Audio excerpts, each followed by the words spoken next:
Hello friends, welcome to my YouTube channel Saral show. अभी हम लघु पाराशरी का छठा और सातवां श्लोक आ गए हैं। तो आज हम बात करेंगे छठे और सातवें श्लोक के बारे में। तो शुरू करते हैं आज का सेशन। अभी मैंने जो एक स्लाइड दिखाई है आपको, उसके अंदर संज्ञा अध्याय का छठा श्लोक है। तो संज्ञा अध्याय हमारा पहला है और उसके अंदर छठा श्लोक है। उसका संस्कृत वर्जन ये है कि सर्वे त्रिकोण नेतारो ग्रह शुभ फलप्रदा पतया त्रिसड़ायाना यदि पाप फलप्रदा।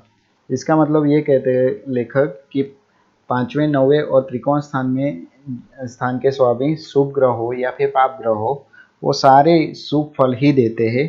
लेकिन एक कंडीशन इसमें ये भी है कि वो हमारा जो त्रिकोण स्थान है, त्रिकोण स्थान कौन कौन से होते हैं? पहला, पांचवा और नौवां, ये त्रिकोण स्थान होते हैं। तो त्रिकोण स्थान के स्वामी का अगर तीसरे, छठे और 11वें स्थान से, मीन्स के तीसरा स्थान से कोई संबंध नहीं होना चाहिए। अगर वो संबंध करते हैं तो वो अशुभ फल देंगे। इसके बारे में हम आगे एक एग्जाम्पल के तौर पे जानेंगे। मान लीजिए मैंने एक पहला एग्जाम्पल आपको दिखाया है, वो सिंह राशि का है, सिंह लग्न का है। सिंह लग्न की एक कुंडली है, उसके अंदर मंगल 9वें स्थान पे विराजमान है, मेष राशि का। और उसकी दूसरी राशि कौन सी होती है? वृश्चिक राशि। वृश्चिक राशि हमारी चौथे स्थान पे विराजमान है। तो चौथे स्थान पे विराजमान है तो हमारी कंडीशन यही थी कि भाई त्रिकोण स्थान के जो मालिक है उसका तीसरे, छठे या 11वें स्थान से कोई लेना देना नहीं होना चाहिए। तो इस कुंडली में तीसरा स्थान कौन सा है हमारा? ये तुला राशि है तीसरे स्थान में, और छठे स्थान में मकर राशि है, और 11वें स्थान पे मिथुन राशि है। तो ये स्थानों से कोई लेना देना नहीं है, तो इस कुंडली में मंगल आपको शुभ फल देगा। तो वैसे ही हम दूसरी कुंडली में बात करें तो यहाँ एक कन्या राशि की कुंडली है, कन्या लग्न की कुंडली। तो कन्या लग्न की कुंडली में हमारा शनि है, वो पांचवें स्थान में मकर का विराजमान है। और आगे हम बात करें 11वीं कुंभ राशि हमारी छठे स्थान में पड़ती है। तो हम कंडीशन देखें तो यहाँ कंडीशन फुलफिल होती है, मीन्स के शनि का जो संबंध है वो छठे स्थान से करता है, क्योंकि शनि की दूसरी राशि कुंभ होती है। तो कुंभ राशि हमारी छठे स्थान पे विराजमान है, तो शनि का डायरेक्ट संबंध हुआ छठे स्थान से। तो इस कुंडली में शनि आपको अशुभ फल देगा या फिर अशुभ फल देगा। और ऐसे ही आप अपनी कुंडली में देख सकते हैं कि आपको कौन से ग्रह कैसा फल देगा। तो ये था हमारा छठा श्लोक। और अब बात करते हैं सातवें श्लोक के बारे में। सातवें श्लोक की मैंने एक स्लाइड दिखाई है आपको। वो स्लाइड ये रही कि न दिशन्ति शुभम नृणा सौम्या केंद्र दीपा यदि क्रूराश्चैव शुभम यते प्रबलाश्चोत्तरत्र। इस कुंडली में इस श्लोक में लेखक ऐसा कहना चाहते हैं कि केंद्र स्थान के स्वामी जो नैसर्गिक शुभ ग्रह हो तो वो शुभ फल नहीं देते, और वैसे ही अगर वो नैसर्गिक पाप ग्रह हो तो वो अशुभ फल भी नहीं देते। लेखक इसमें ये कहना चाहते हैं, पहले तो आपको पता होना चाहिए कि केंद्र स्थान हमारे कौन कौन से हैं। तो आपको ये बताता हूँ कि पहला, चौथा, सातवां और 10वां, ये 4 स्थान केंद्र स्थान होते हैं। और त्रिकोण स्थान पहला, पांचवा और 9वां, ये त्रिकोण स्थान होते हैं। तो केंद्र स्थान के जो स्वामी हैं वो नैसर्गिक शुभ ग्रह हो तो वो शुभ फल नहीं देते, और नैसर्गिक पाप ग्रह हो तो पाप ग्रह नहीं देते। अब आपको पता होना चाहिए कि नैसर्गिक शुभ ग्रह कौन कौन से हैं और नैसर्गिक पाप ग्रह कौन कौन से हैं।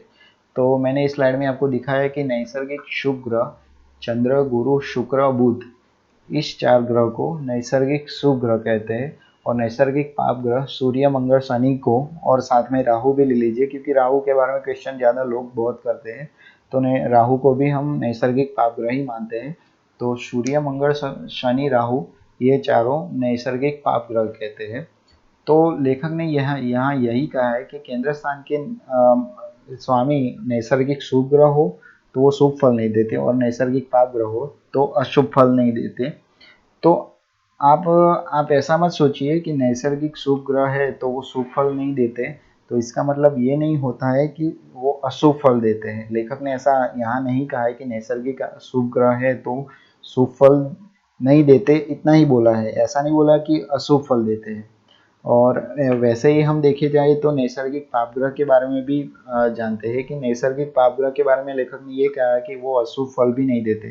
तो इसका मतलब ये नहीं कि वो शुभ फल ही देते हैं या फिर शुभ फल भी नहीं देते। तो ऐसे ही लेखक ने कहा है। तो आपको इस श्लोक में पता चला होगा कि नैसर्गिक शुभ ग्रह होए आपकी केंद्र स्थान में तो वो शुभ फल नहीं देते नहीं है, और नैसर्गिक पाप ग्रह है तो अशुभ फल भी नहीं देते हैं। आगे भी इस श्लोक में लेखक ने ये कहा है कि त्रिकोणाधिपति, त्रिष्टायपति और केंद्रपति, ये तीन तीन जो है पति, वो उत्तर उत्तर अपने वर्ग में बलवान होते हैं। मान लीजिए त्रिकोणपति कौन कौन से होते हैं, 1, 5, 9 को हम त्रिकोणपति कहते हैं। त्रिशायपति 3, 6, 11 स्थान है उसको त्रिशायपति कहते हैं। और केंद्रपति आपको अभी भी बताया मैंने कि 1, 4, 7, 10 को हम केंद्रपति कहते हैं। तो ये उत्तर उत्तर अपने वर्ग में बलवान होते हैं। मान लीजिए सबसे पहले बात करते हैं त्रिकोणपति की। तो एग्जाम्पल के तौर पे मैंने यहाँ एक सिंह लग्न की कुंडली है, उसके ऊपर एग्जाम्पल मैं देता हूँ कि इसके अंदर त्रिकोणपति है, 5वां, 9वां और पहला। तो 5वें से ज़्यादा 9वां स्थान बलवान होता है, और 9वें से ज़्यादा पहला मीन्स के सॉरी 5वें से पहले से ज़्यादा 5वां स्थान बलवान होता है, 5वें से ज़्यादा 9वां स्थान बलवान होता है।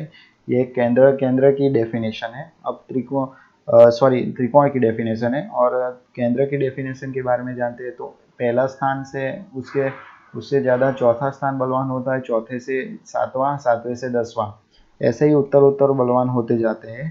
त्रिशरायपति के बारे में जानेंगे तो तीसरे से ज़्यादा छठा, छठे से ज़्यादा 11वां स्थान बलवान होता है। तो ऐसे ही लेखक ने हमें बताया है कि जो स्थान है हमारे त्रिकोणपति, त्रिशायपति और केंद्रपति, वो उत्तर उत्तर बलवान होते हैं। तो आज हमने 2 श्लोक के बारे में जाना। पहले तो हमने त्रिकोणाधिपति के बारे में जाना कि त्रिकोण के जो स्वामी होते हैं वो शुभ ग्रह हो या फिर पाप ग्रह हो, वो सारे शुभ फल देते हैं। लेकिन कंडीशन उसमें ये होती है कि उनका जो रिलेशन है वो तीसरे, छठे या 11वें स्थान से नहीं होना चाहिए। फिर हमने 7वें श्लोक में ये जाना कि केंद्र स्थान के स्वामी है वो नैसर्गिक शुभ ग्रह हो या फिर पाप ग्रह हो। वो नैसर्गिक शुभ ग्रह हो तो वो शुभ फल नहीं देते, और नैसर्गिक पाप ग्रह हो पाप फल नहीं देते, मीन्स के अशुभ फल नहीं देते। और साथ ही साथ ये भी जाना कि त्रिकोणपति, त्रिशरायपति और केंद्रपति जो भी है वो अपने वर्ग में उत्तर उत्तर बलवान होते हैं। साथ ही साथ ये भी जाना कि नैसर्गिक शुभ ग्रह हमारे चंद्र, गुरु, शुक्र, बुध है, और नैसर्गिक पाप ग्रह सूर्य, मंगल, शनि है। तो आज के लिए बस इतना ही था। अगर आपको ये वीडियो अच्छा लगा हो तो लाइक, शेयर एंड सब्सक्राइब जरूर कीजिए। और आगे ही वैसे वीडियो आते रहेंगे, आगे ऐसे श्लोक आते रहेंगे। तो वीडियो को देखते रहिए, और अगर आपने चैनल को सब्सक्राइब नहीं किया तो सब्सक्राइब कीजिए। Thank you.